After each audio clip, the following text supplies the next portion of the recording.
السلام علیکم ناظرین، میں ہوں سید ذوالفقار گیلانی اور آپ دیکھ رہے ہیں گیلانی لاگس۔ اس روئے زمین پر سب سے پہلا قتل رقابت کی بنیاد پر ہوا اور اس کے بعد یہ سلسلہ جیسے چل نکلا۔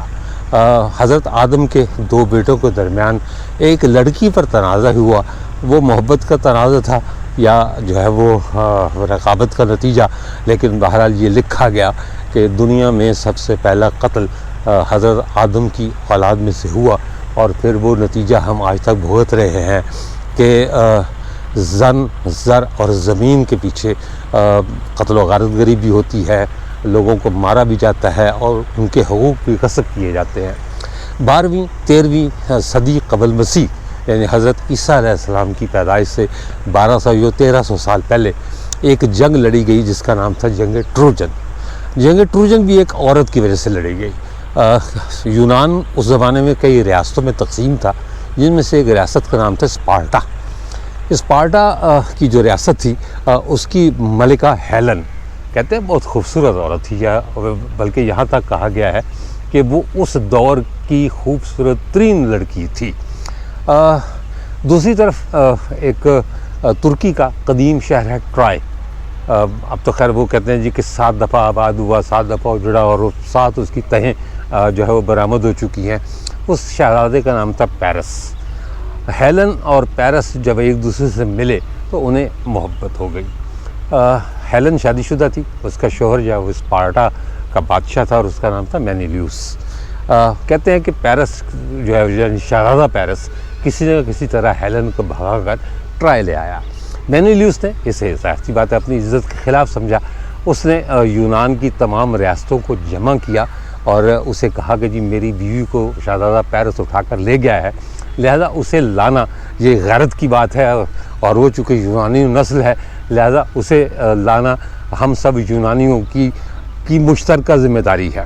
لہذا پورے یونان نے مل کر ٹرائے پر حملہ کیا اور یہ 10 سال جنگ جاری رہی۔ یہ وہ دور تھا جب یونان میں جو ہے وہ دیوتاؤں کا راج تھا، دیوتاؤں کی پوجا پرستش کی جاتی تھی اور سارا کچھ جو ہے وہ دیوتاؤں کے ہاتھ میں ہی تھا۔ کہتے ہیں دیوتاؤں نے جو ہے وہ اس جنگ میں باقاعدہ شرکت کی اور مختلف جو اس کے فریقین تھے ان کی حمایت کی، جیسے ایفروڈائٹ کے بارے میں کہا جاتا ہے جو دیوی تھی، ایفروڈائٹ نے محبت کی دیوی، ایفروڈائٹ نے جو ہے وہ پیرس کی حمایت کی اور کہا کہ تم نے ٹھیک کیا۔ اسی طرح کچھ اور دیوی دیوتاؤں نے جو ہے وہ اپنا مینیلیوس کی حمایت کی۔ بہرحال 10 سال تک جب اس جنگ کا نتیجہ نہیں نکلا تو انہوں نے ایک طرح سے صلح کر لی۔ صلح اس طرح کی کہ انہوں نے یہ کہا کہ اس طرح طویل عرصہ ہو گیا ہے اور جنگ جاری ہے، یہ بس نہایت آسان الفاظ میں آپ کو بتا رہا ہوں، جنگ جاری ہے اور اس کا کوئی نتیجہ نہیں نکلا تو ہم جو ہے وہ صلح کر لیتے ہیں۔ یونان والوں نے جو ہے وہ جب ایک لکڑی کا بہت بڑا گھوڑا بنا کر ٹرائے والوں کو تحفے کے طور پر پیش کیا کہ یہ ہماری طرف سے آپ کو تحفہ ہے صلح کا۔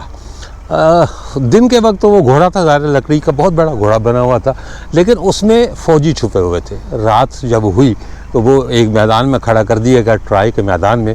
رات کے وقت اس میں سے فوجی نکلے اور انہوں نے پہلے پہرے داروں کو قتل کیا اور پھر ٹرائے کی جو فصیل تھی اس کے جو مرکزی دروازہ تھا وہ کھول دیا گیا اور یونان کی فوجیں اندر داخل ہوئیں۔ انہوں نے ٹرائے میں قتل عام کیا جس میں شہزادہ پیرس بھی مارا گیا اور ہیلن جو ہے وہ واپس چلی گئی اپنے شوہر کے ساتھ، مینیلیوس کے ساتھ۔ اس جنگ کو کہا جاتا ہے جنگ ٹروجن اور اس ہیلن کا نام ہے ہیلن آف ٹرائے۔ تو میرا خیال ہے کہ آپ لوگوں نے یہ کہاں مطلب جنگ کی داستان اس سے پہلے بھی سنی ہوگی جو میں نے آپ کو نہایت آسان الفاظ میں بتائی۔ مقصد بتانے کا یہ تھا کہ یہ جو محبت اور رقابت کی جو جذبات ہیں یہ شروع دن سے چلے آ رہے ہیں، جب سے انسان اس دنیا میں آیا ہے یہ رقابت جو ہے وہ جاری و ساری ہے۔ پاکستان میں ظاہر سی بات ہے دنیا کے دوسرے ممالک کی طرح محبت کی داستانیں پاکستان میں بھی ہے۔ اینٹونی اور کلیوپیٹرا کی محبت بہت مشہور ہوئی۔ اینٹونی جو ہے وہ رومی سپہ سالار تھا اور کلیوپیٹرا جو ہے وہ مصر کی ملکہ تھی، جسے عام زبان میں کلوپترا کہا جاتا ہے اردو میں، لیکن اصل نام اس کا کلیوپیٹرا تھا۔ رومیو جولیٹ جس پر شیکسپیئر نے جو ہے وہ باقاعدہ ڈرامے لکھے، اسی طرح پاکستان میں اگر پنجاب کی بات کریں تو 3 کلاسیکل جو ہے وہ رومانوی داستانیں مشہور ہیں، ہیر رانجھا، سونی مہیوال اور مرزا صاحبہ۔ یہ انہیں جو ہے وہ ٹریجک سٹوریز آف رومانس کہا جاتا ہے پنجاب میں۔ اسی طرح سندھ میں 7 کلاسک لو سٹوریز جو ہے وہ بھی موجود ہیں، یعنی سندھ کی سرزمین سے بھی محبت کے سوتے پھوٹتے رہے۔ ان میں عمر ماروی، سسی پنو، سونی مہیار۔ اچھا، سونی مہیار کے بارے میں بتاتا ہوں آپ کو۔ لیلا چنیسر، نوری جام تماچی، سورٹھ رائے ڈیاچ اور مومل رانو، ان سب کو ملا کر کہا جاتا ہے 7 کوئنز آف سندھ۔ شاہ جو رسالوں میں ان ساری داستانوں کا ذکر ہے۔ اس کے بعد تاج البواس اور شیخ ایاز نے بھی ان داستانوں کا ذکر کیا ہے۔ سسی پنو کے بارے میں جو ہے وہ ذاتی بات ہے، شدہ بات ہے کہ وہ سندھ کی داستان ہے، لیکن سونی مہیار پر سندھ اور پنجاب دونوں میں اختلاف ہے۔ اس کی وجہ یہ کہ جو ہے وہ پنجاب والے کہتے ہیں کہ سونی ہماری تھی اور سندھ والے کہتے ہیں کہ نہیں جی سونی ہماری تھی۔ اس کی وجہ یہ کہ سونی مہیوال کی جو لاشیں ہیں وہ بہہ کر اپنا دریائے سندھ میں بہتی ہوئی شہزاد پور کے قریب پہنچی، اور ان دونوں کا چونکہ مزار وہاں ہے، اس لیے سندھ والوں کا یہ دعویٰ ہے کہ جی سونی بھی ہماری تھی، مہیار بھی ہمارا تھا۔ ملتی جلتی کہانی ہے، وہ کمہارن تھی اور اپنا یہ ذات کی یہ بھی کم ذات دکھائی گئی ہے۔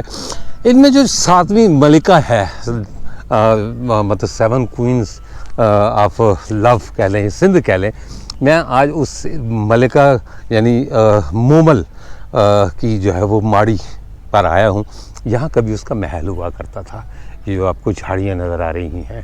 اب تو محل کے نام و نشان ختم ہو گیا، کچھ بھی باقی نہیں بچا، لیکن یہ کسی زمانے میں اسی مومل رانو جو سندھ کی مشہور رومانوی داستان ہے، یہ اس کا مرکز ہوا کرتا تھا۔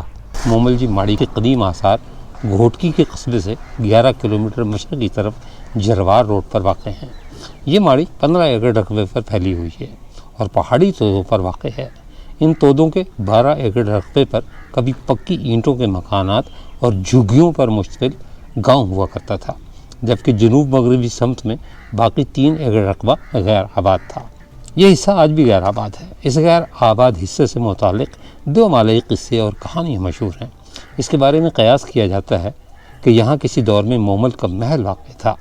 محل کو سندھی زبان میں ماڑی کہا جاتا ہے، اس لیے یہ محل مومل کی ماڑی کہلاتا ہے۔ سندھی مورخین کے مطابق مومل نام کا یہ قلعہ نما محل 590 عیسوی میں راجہ رائے سہاسی ثانی کے دور حکومت میں تعمیر ہوا تھا۔ راجہ رائے سہاسی کو تعمیراتی کاموں سے بہت دلچسپی تھی اور اس کے نے چکنی مٹی سے مومل جی ماڑی کے علاوہ 6 دوسرے محل تعمیر کرائے تھے، جن کے نام اچ ماتھیلا، سیورانی، ماڑ، الوڑ اور سیوستان ہیں۔ مومل جی ماڑی کے کھنڈرات اس پہاڑی ٹیلے پر ایک عظیم الشان قلعے کی موجودگی کا پتہ دیتے ہیں، جبکہ ان کھنڈرات سے وقتاً فوقتاً زیورات، ظروف اور دیگر چیزیں ملتی رہتی ہیں، جو وہاں دور قدیم کے کسی قلعے یا محل کی موجودگی کا ثبوت دیتی ہیں۔ تاریخ معصومی جو میر معصوم شاہ بکری نے لکھی، جو سندھ کے گورنر بھی تھے، اور اس تاریخ معصومی کو بہت مستند تاریخ تسلیم کیا جاتا ہے سندھ کی، اس تاریخ میں اس قلعے کا تذکرہ قلعہ ماتھیلا کے نام سے کیا گیا ہے، اور اسی نام کی مناسبت سے میرپور ماتھیلوں کا قصبہ موسوم ہے۔ لوک داستان مومل رانو انہی قدیم آثار سے منسوب ہے۔ یہاں سے ہندو فن تعمیر کا کوئی نمونہ نہیں مل سکا۔ چند لوک کہانیوں کے سوا اس شہر کے بارے میں کچھ خاص شواہد بھی نہیں ملے۔ مومل جی ماڑی کا ذکر لوک کہانیوں میں بھی موجود ہے۔ مومل رانو کی داستان کے مطابق امر کوٹ کا فرما روا راجہ ہمیر سومرو اپنے خاص مصاحب رانو مہندرا سنگھ سوڈو، سین ہارو، دھرم چنی اور ڈانرو بھتیانی کے ہمراہ امر کوٹ کے دور افتادہ جنگلات میں شکار کھیلا کرتا تھا، اور جانوروں کا پیچھا کرتے ہوئے اکثر یہ لوگ اپنی سلطنت کی حدود سے آگے بھی نکل جایا کرتے تھے۔ ایک دن جب یہ لوگ شکار کھیلنے میں مصروف تھے تو اچانک ایک شخص ان کے سامنے آ گیا جو انتہائی پریشان حال لگ رہا تھا۔ ان لوگوں نے مذکورہ شخص کو کھانا اور پانی پینے کے بعد اپنے ساتھ شامل کر لیا، لیکن اس نے اپنے بارے میں کچھ نہیں بتایا۔ رانو مہندرو نامی یہ نوجوان راجہ ہمیر سومرو کو بہت پسند آیا اور وہ اسے اپنے خاص مصاحبین میں شامل کر کے ساتھ رکھنے لگا۔ رانو نے انہیں بتایا کہ وہ کشمیر کے قریب واقع ایک ریاست کا شہزادہ ہے اور وہ یہاں مومل نامی حسینہ کی شہرت سن کر اس کی محبت حاصل کرنے کے لیے قسمت آزمائی کے لیے آیا ہے۔ دلچسپ بات یہ ہے کہ راجہ حمیر بھی شہزادی سے شادی کا امیدوار رہ چکا تھا، لیکن شہزادی مومل کی شرائط پوری کرنے میں ناکام رہا تھا۔ اس نے نوجوان رانو پر یہ بات ظاہر نہیں کی۔ ان چاروں نے اسے یقین دلایا کہ وہ اس کی مومل تک پہنچنے کے لیے نہ صرف بھرپور رہنمائی بلکہ ہر ممکن مدد بھی کریں گے۔ مومل نامی دوشیزہ جس علاقے میں رہتی تھی وہ امرکوٹ کے شمال مشرق میں لودھراوا نامی قصبے میں واقع تھا۔ وہاں ایک پراسرار محل میں جس کا نام کک محل تھا وہ اپنی 7 کنیزوں کے ہمراہ رہتی تھی۔ کک محل کو مومل نے اس انداز سے تعمیر کروایا تھا کہ وہ ایک جادوئی محل لگ رہا تھا۔ بعض روایات کے مطابق مومل نامی حسین دوشیزہ گوجر قوم کے حکمران راجہ نند کی بیٹی تھی۔ بعض کتابوں میں راجہ نندا بھی لکھا ہوا ہے، جو لودھروا کے علاقے کا حاکم تھا۔ شہزادی مومل بے انتہا حسین و جمیل دوشیزہ تھی۔ جب وہ جوان ہوئی تو اس کے حسن کی شہرت دور دور تک پھیل گئی اور اس سے شادی کے لیے بڑے بڑے راجہ مہاراجاؤں کے پیغام آنے لگے، جن میں بعض کا شمار انتہائی طاقتور حکمرانوں میں ہوتا تھا۔ لیکن شہزادی کے انکار کی صورت میں ان کی ناراضی راجہ نند کی سلطنت کی تباہی و بربادی کا باعث بھی بن سکتی تھی۔ اس کا حل شہزادی مومل نے یہ نکالا کہ ایک خطرناک پہاڑی چوٹی پر پراسرار محل تعمیر کرایا، جس میں وہ اپنی 7 بہنوں کے ساتھ رہتی تھی۔ ان میں سے سومل اپنی ذہانت اور ناٹر اپنی پراسرار پلاننگ یعنی منصوبہ بندی کرنے میں مشہور تھی۔ دونوں بہنوں نے اپنی ذہانت اور پلاننگ کو بروئے کار لا کر شہزادی مومل کے محل کو ایک عجوبے کی شکل دے دی۔ محل کے دروازے کے دونوں اطراف 2 خونخوار شیر کھڑے کیے گئے تھے جو بڑی مہارت سے بنائے گئے تھے اور شوبدہ بازی کا انتہائی اعلیٰ نمونہ تھے۔ دونوں شیر اپنی ہیبت ناک صورت کے ساتھ بالکل اصلی نظر آتے تھے۔ ان کے آگے ایک بہت بڑا دریا موجزن تھا جسے پار کرنا ناممکن نظر آتا تھا، لیکن یہ بھی حقیقی نہیں تھا، صرف فریب نظر تھا، لیکن دیکھنے والوں پر حقیقت کا گمان ہوتا تھا۔ دوسری طرف محل کے اندر صحن میں 7 انتہائی دیدہ زیب اور نفیس پلنگ رکھے ہوئے تھے جن پر قیمتی کپڑے کی چادریں بچھی ہوئی تھیں۔ 7 پلنگ ایک جیسے نظر آتے تھے اور ان میں سے ذرا سا بھی فرق نظر نہیں آتا تھا، لیکن ان میں سے 6 پلنگ کچے سوت سے بنے ہوئے تھے اور ان کے نیچے گہرے گڑھے کھودے گئے تھے، جبکہ ان میں سے ایک پلنگ مضبوط نواٹ سے بنایا گیا تھا۔ ان 6 پلنگوں پر جیسے ہی کوئی شخص بیٹھتا تھا اس کے بوجھ سے پلنگ ٹوٹ جاتا، یعنی جو کچا سوت تھا وہ ٹوٹ جاتا اور اس پر بیٹھنے والا شخص گڑھے میں گر جاتا تھا۔ مومل شہزادی نے اعلان کروا دیا کہ جو شخص میری تمام شرائط پوری کرنے کے بعد میرے محل میں داخل ہو کر یہاں رکھے ہوئے اصل پلنگ پر آ کر بیٹھ جائے گا تو میں اس سے شادی کر لوں گی۔ بہت سی ریاستوں کے حکمران، شہزادے اور عمرہ قسمت آزمائی کے لیے آئے، لیکن کچھ تو پہاڑوں کی ہیبت سے خوفزدہ ہو کر واپس چلے گئے، کچھ دریا کی بفرتی ہوئی موجوں اور خوفناک شیروں کو دیکھ کر بھاگ گئے۔ چند بہادر افراد ان تمام آزمائشوں سے گزر کر محل کے اندر داخل ہونے میں کامیاب ہوئے، لیکن جیسے ہی شہزادی کی اگلی شرط کے مطابق کچے سوت سے بنے ہوئے پلنگوں پر بیٹھے، وہ ان کے نیچے بنے ہوئے گہرے گڑھوں میں جا گرے۔ گڑھوں سے نکلنے کے بعد انہیں ناکام و نامراد لوٹنا پڑا۔ امرکوٹ کا حکمران راجہ حمیر سمرو بھی قسمت آزمائی کے لیے گیا، لیکن دریا کی موجیں اور دھاڑتے ہوئے شیروں کو دیکھ کر وہاں سے واپس لوٹ گیا۔ آخر میں کشمیری شہزادہ رانو مہندرو، جو بہادری میں بھی اپنی مثال آپ تھا، راجہ حمیر اور اس کے ساتھیوں کی رہنمائی میں مقدر آزمانے کے لیے نکلا۔ خوفناک پہاڑی بلندیوں کو سر کرنے کے بعد جب وہ دریا کے کنارے پہنچا تو اس کی شوریدہ سر لہروں کو دیکھ کر ذرا ٹھٹکا، لیکن اس نے دریا کی گہرائی کا اندازہ کرنے کے لیے اپنا نیزہ لہروں پر مارا تو اسے معلوم ہوا کہ یہ اصلی دریا نہیں ہے، صرف شوبدہ بازی کا کمال ہے۔ وہ دریا پار کر کے شیروں کے قریب پہنچا، لیکن ان کی جانب سے کوئی نقل و حرکت نہ پا کر وہ نہایت اطمینان کے ساتھ محل میں داخل ہو گیا۔ وہاں اسے ایک ہی جیسے 7 پلنگ نظر آئے۔ اس نے ہر پلنگ پر بیٹھنے سے پہلے اپنا نیزہ مار کر انہیں جھانچا اور اس طرح وہ اصل پلنگ پر جا کر بیٹھ گیا۔ شہزادی تک اس کی کامیابی کی اطلاع پہنچی تو اس نے رانو کو اپنے حضور طلب کیا۔ رانو کو دیکھتے ہی وہ اس کی خوبصورتی کے سحر میں گرفتار ہو گئی اور اپنی شرط کے مطابق اس سے شادی کر لی۔ راجہ حمیر سمرو کے مخبروں نے اسے شہزادہ رانو اور مومل شہزادی کی شادی کی خبر پہنچائی تو وہ رقابت کی آگ میں جلنے لگا۔ رانو جب کک محل سے واپس امرکوٹ آیا تو راجہ نے اسے اپنے دربار میں طلب کیا اور اسے حکم دیا کہ وہ آئندہ مومل سے ملنے کے لیے نہ جائے۔ راجہ نے اسے نگرانی کے لیے پہرے دار تعینات کر دیے۔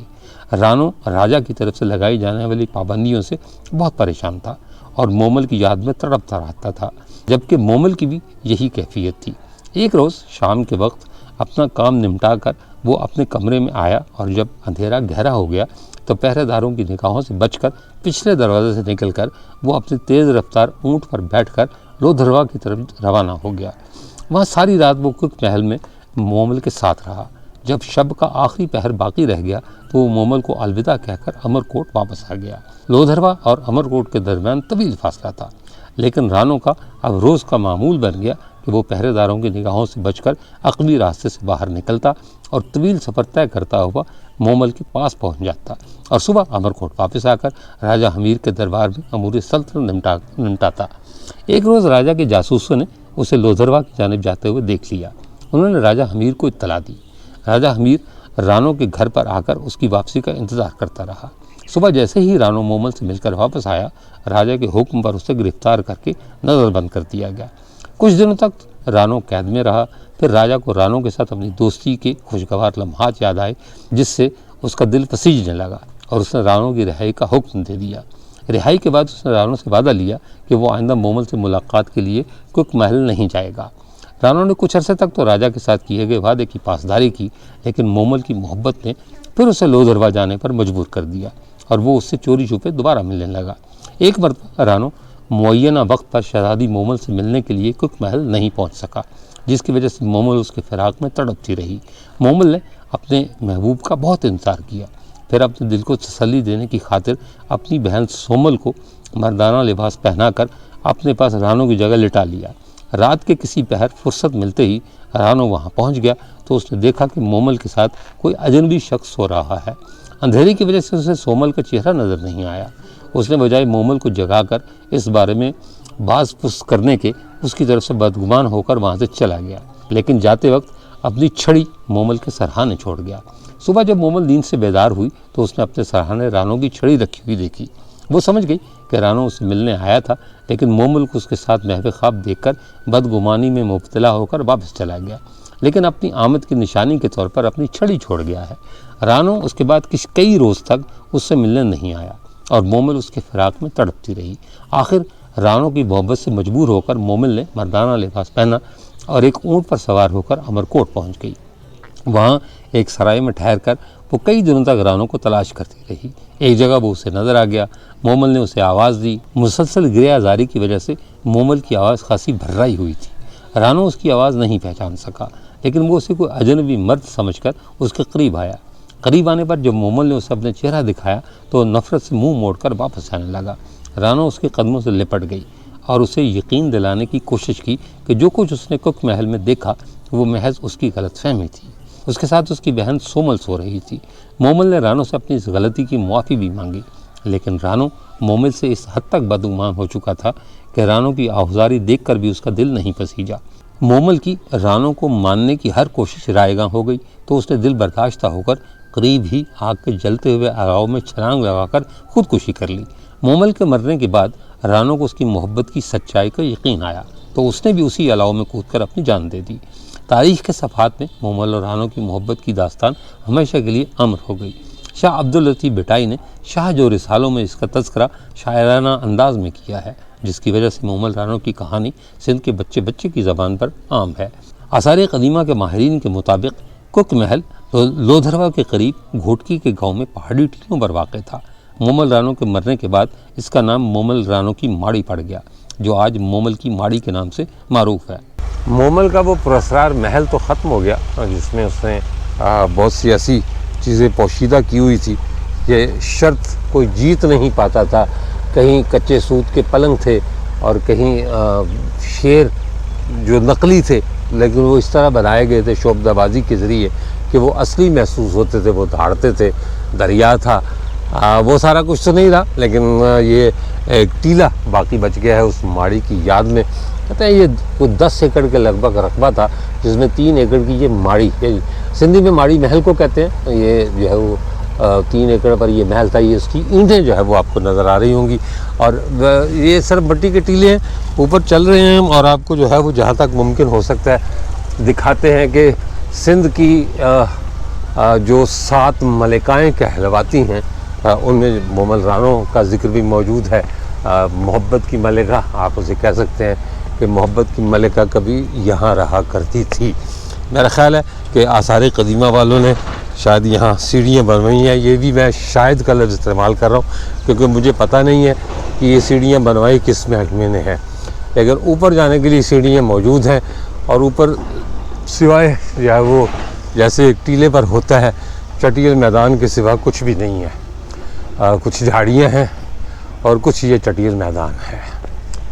یہ اس مومل کے نام سے منسوب ہے جو سندھ کی روایتی محبت کی لوک داستانوں میں ایک بڑا نام ہے. یہ جناب پر اتنا ہی کچھ بچا ہے مومل کی ماڑی میں دیکھنے کے لیے. نیچے جو ہے یہ جو گھر ہیں یہ ماتھیلو گاؤں ہے. جو میرپور ماتھیلو ہے وہ انہی دونوں مطلب میرپور اور ماتھیلو. میرپور جو ہے وہ یہاں سے لگ بھگ کوئی 30 کلومیٹر کے فاصلے پر ہے یا بلکہ نہیں کوئی میرا خیال ہے 20 کلومیٹر کیونکہ 30 کلومیٹر یہاں سے ڈیر کی ہے اور کوئی 12-15 کلومیٹر یہاں سے گھوٹکی ہے. گھوٹکی سے ایک سڑک نکلتی ہے جروار جانے کے لیے. تو اگر آپ گھوٹکی کی طرف سے آئیں تو اس جروار روڈ پر آپ کو یہ ماتھیلو نام کا گاؤں مل جائے گا. اور اگر آپ بہرکی کی طرف سے آتے ہیں تو پھر آپ کو جو ہے وہ میرپور ماتھیلو کے درمیان سے ایک سڑک ملے گی جو آپ کو یہاں لے آئے گی. یہ بس اتنا محل رہ گیا جی مومل رانوں کا. رانو خیر جو ہے وہ اس کا وہ شوہر تھا جس سے وہ محبت کرتی تھی. بنیادی طور پر یہ مومل کی ماڑی ہے. صادق آباد سے تعلق رکھنے والے محمد رفیع رضا نامور ماہر آثار قدیمہ ہیں جو گزشتہ 35 سال سے وادی سندھ کی پراسرار تہذیب اور ہاکڑا سویلائزیشن کے علاوہ رائے دور یعنی چاچا اور راجہ داہر کے دور کے کھنڈرات پر کام کر رہے ہیں. انہوں نے آثار قدیمہ کی نہ صرف بہت سی نئی جگہیں دریافت کی ہیں بلکہ پہلے سے موجود آثار قدیمہ پر قابل ذکر تحقیق بھی کی ہے. مومل رانوں کے بارے میں ان کا کہنا ہے میں نے بہت سارے جو ہے رائے دور کے جو ہے کھنڈرات جو ہے ان کو میں نے ڈسکور بھی کیا ہے اور جو پہلے سے ڈسکور تھے ان کو بھی میں نے جو ہے بار بار ان کے اوپر جا کر تحقیقاتی جو ہے دورے کیے ہیں. تو وہاں سے ایک چیز جو بہت زیادہ بکثرت ملتی ہے وہ ہیں یہ جو ہے یہ کیمرہ دکھا پائے تو یہ کانچ کی چوڑیاں ہیں. تو یہ کانچ جو ہے پہلے تو عام جو ہے کاری کے لیے اس کو سمجھنا جو ہے یہ اس کے لیے میں سمجھا دوں کہ یہ ایک شیل ہے جو سمندر سے اس وقت جو ہے یہ نکالے جاتے تھے اور یہ یہاں پر ان کو کاریگر جو ہے ان کو اس طریقے سے کاٹ کر اس میں سے یہ کانچ کی چوڑیاں جو ہیں یہ اس قسم کی چوڑیاں کہتے ہیں یہ وہی اس کے نشانات تو یہ اس کو جو ہے وہ جو ہے چوڑی جو ہے بریسلیٹ وغیرہ جو ہے یہ بناتے تھے. تو یہ میں آپ کو دکھاتا ہوں یہاں پر یہ دیکھیں ٹوٹے ہوئے ان کے جو ہے تقریباً یہ تو یہ جو ہے یہ کنچ کی چوڑیاں ہیں اور یہ کنچ کی چوڑیاں ابھی بھی انڈیا میں جو ہے یہ بنائی بھی جاتی ہیں فروخت ہوتی ہیں اور خاص طور پر بڑی مہنگی ہوتی ہیں. اور یہ شادی کے اوپر جو ہے نو بیاتا دلہن کو جو ہے ماں باپ کی طرف سے یہ کانچ کی چوڑیوں کا جوڑا جو ہے یہ شگن کے طور پر جو ہے یہ ابھی بھی دیا جاتا ہے اور اس کی وہ جو دیکھ بھال یا اس کو سنبھالنا جو ہے وہ سونے کے زیورات سے بھی زیادہ اس کا وہ خیال رکھتی ہیں. تو یہ اس طریقے سے یہ ڈیفرنٹ ڈیزائن والی سادہ اور مختلف سائز کی یہ دیکھیں یہ بھی کانچ کی چوڑیاں ہیں یہ بھی مختلف کھنڈرات جو ہیں وہاں سے یہ پائی گئی ہیں. تو یہ جو ہے یہ کانچ کی چوڑیاں جو ہیں یہ مونجو دڑو دور میں بھی جو ہے یہ مونجو دڑو دور جو ہے انڈس سویلائزیشن کی چوڑیاں ہیں. تو اس وقت بھی یہ بنائی جاتی تھی لیکن اس وقت یہ سادہ ہوتی تھی اور ان کی شیپ بھی جو ہے وہ بھی کوئی اتنی جو ہے وہ جو ہے خاص اس کے اندر نہیں ہوتی تھی تو ترتیب میں. تو یہ جو ہے یہ آج خاص طور پر میں ایک ایسی چوڑی کی بات کروں گا کہ یہ بہت زیادہ یونیک اور بہت زیادہ جو ہے وہ ایک خاصیت کی مالک ہے کہ یہ دیکھیں یہ اتنی چوڑی ایک چوڑی ہے یہ والی، تو اس کے اوپر باقاعدہ تصاویر بنی ہوئی ہیں، اور یہ اس دور کی تصاویر ہیں کہ جب جو ہے آرٹ جو ہے یعنی کلر آرٹ بھی ہمارے اس علاقے میں اس دور کا نہیں ملتا. تو یہ تقریباً 8ویں جو ہے صدی کے کھنڈرات سے یہ مجھے ملی ہے. تو یہ یہاں پر ایک صادق آباد کے قریب ہی علاقہ ہے تھیڑ. تو تھیڑ جو ہے مقامی زبان میں کھنڈرات کو کہتے ہیں، اور یہ تھیڑ یعنی کہ اس کو تھیڑ کہتے ہیں. آج تک اس تباہ شدہ شہر کا کسی کو نام بھی معلوم نہیں، تاریخ میں بھی کہیں اس کا حوالہ نہیں ملتا. تو یعنی کہ یہ کم از کم بھی جو ہے 1500 سال جو ہے یہ اس کو جو ہے تباہ ہوئے ہو گئے ہیں. تو اس کھنڈرات سے ہمیں محمد بن قاسم کے دور کے مسلمانوں کے سکے ملے ہیں، اور اس سے پہلے کے راجہ دار اور اس سے پہلے کے رائے فیملی کے سکے ملے ہیں. تو اس کی تباہی جو ہے یہ تقریباً جو ہے یہ 7ویں 8ویں صدی کے قریب جو ہے اس کی یہ ہوئی ہے. تو وہاں سے یہ چوڑی ملی ہے، اور اس چوڑی کے اوپر اگر کیمرہ دکھا پائے تو اس چوڑی کے اوپر ایک جو ہے عاشق اور ایک معشوق کی تصویر بنی ہوئی ہے.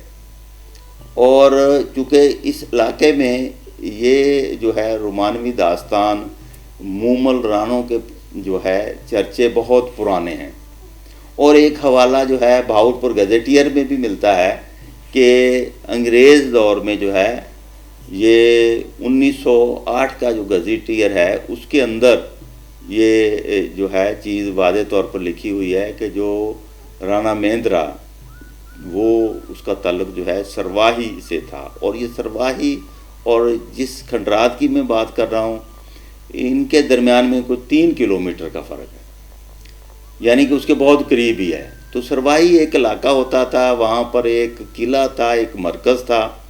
تو وہاں پر اس کے چاروں طرف جو ہے مختلف کھنڈرات ابھی بھی پائے جاتے ہیں. تو یہ اس زمانے کا ایک چھوٹا سا جو ہے شہر تھا. یہ تقریباً اس کی ضخامت 1.5 کلومیٹر تھی. تو اسی طریقے سے یہ جو ہے مئو مبارک، اور یہ 6 قلعے تھے رائے سانسی دور کے. تو یہ 2 قلعے جو ہیں یہ، اور تیسرا جو ہے اچ شریف میں تھا.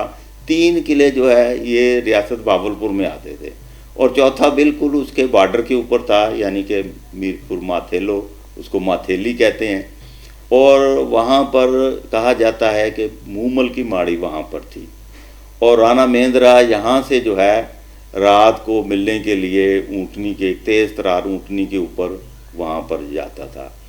تو جیسے اور بہت سارے علاقوں سے بھی مغل رانوں کے قصے مشہور ہیں.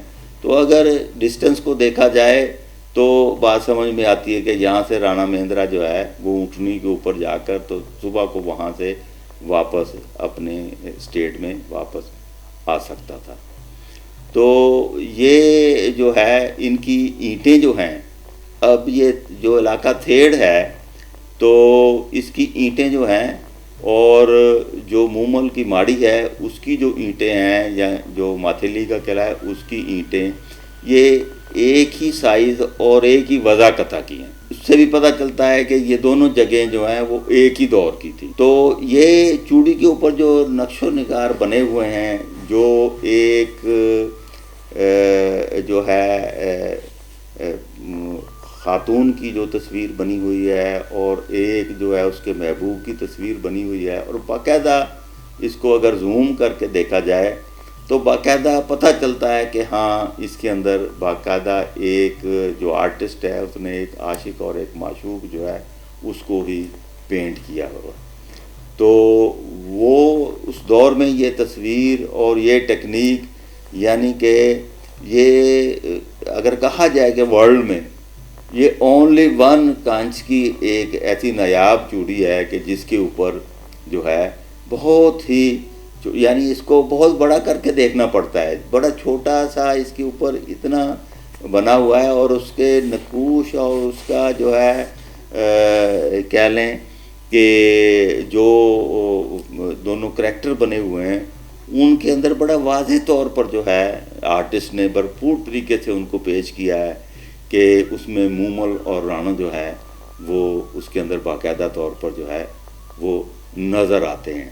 اور یہ ایک یعنی کہ اس دور میں پتھر کے جو ہے مورتیاں ملتی ہیں، پتھر کے جو ہے، چونکہ پتھر تو بہت ایک جو ہے بڑی سے چھوٹی سے چھوٹی مورتی یا بڑی سے بڑی پتھر سے تراشی جاتی ہے، لیکن ایک بہت چھوٹی سی یعنی کہ ایک بہت یہ تقریباً جو ہے یہ 5.5 mm اس کی چوڑائی ہے، اس کے اندر جو ہے ایک تصویر کو اور بنا دینا، تو یہ اس زمانے کے کاریگری کو بھی جو ہے درشاتا ہے کہ وہ لوگ کتنے فنکار تھے، کہ آج اگر کسی کو بہت بڑے فنکار کو کہا جائے کہ یہ آپ نے اس کی ڈپلیکیٹ تیار کرنی ہے تو سوائے لیزر کے کسی اور ٹول کے ساتھ اس کو نہیں بنایا جا سکتا.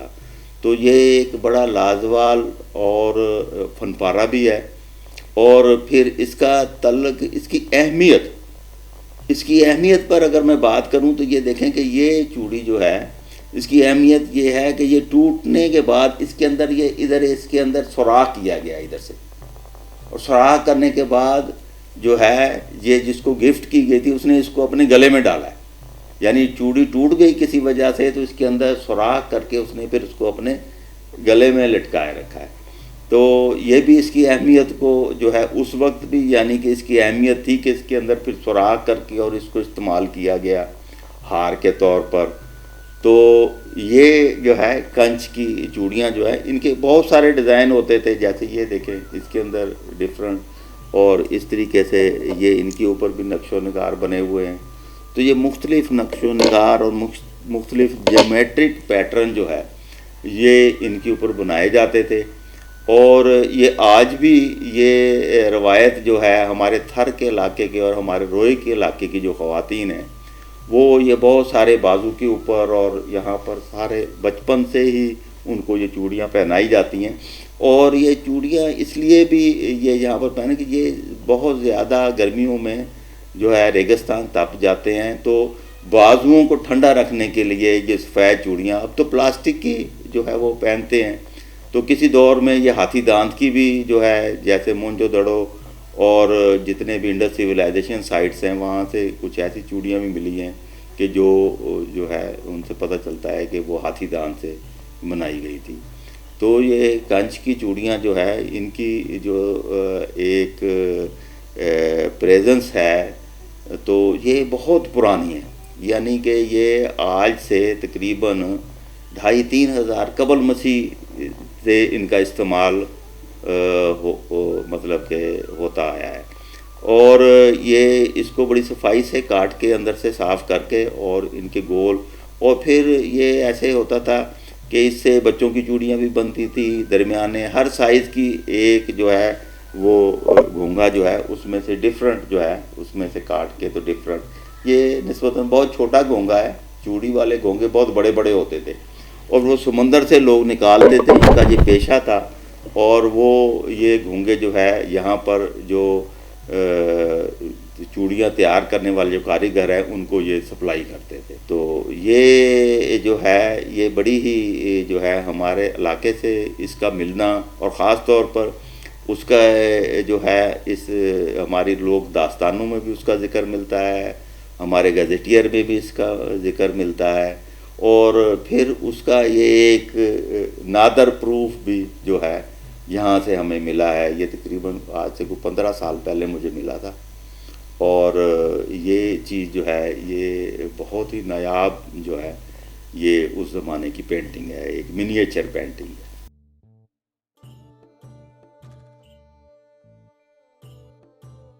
ڈہرکی میں اور محمد جی ماڑی اور رڑکی مندر کے حوالے سے جب میں ڈہرکی آیا تو شمس شر صاحب میرے میزبان ہیں، میرے ساتھ کھڑے ہیں.